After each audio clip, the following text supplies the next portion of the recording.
Stefna merkisins Sunnever Creation að reyna að lengja líftíma fatnaðarins með því að vera að gera kápur og jakka þar sem að þú getur endurlífga flíkina með nýjum aukalutum.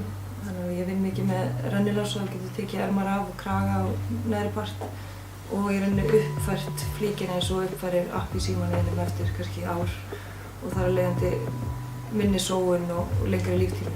Þessi kápa þannig að þú getur tekið bæði kragan og neðri partinn og svo ermarna líka. Ég að vinna með mikið íslensku leðri og fara reglulega upp á Sauðárkrók sjávarliður. Þeir súta eftir gamalli hefðbundni aðferð og lita og þegar maður fær efnin í hendurna þá fær maður líka einhvern ekstra einblástur í hvað maður á að gera.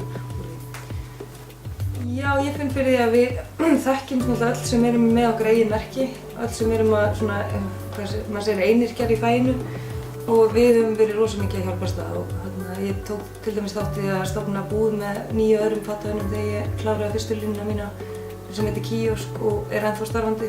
Það er búið að vera rosa mikið rotation í gegnum þá búð. Það eru fleiri búðir eins og Jökla sem eru með 10 hönnuði saman og þetta er einhvern veginn eins og þegar maður er í starthólfum að byrja, það er kannski svolítið dýrt að fara að leigja sér húsnæði á Laugaveginn fyrir 1 milljón.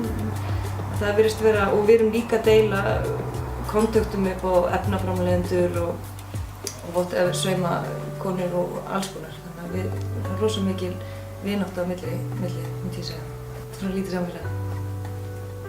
Sýningin mín verður klukkan 7 í Hörpunni, laugardaginn 25. mars og ég bara hvet sem flesta til að mæta og sjá hvað ég og fleiri erum að bralla í tískunni á Íslandi í dag.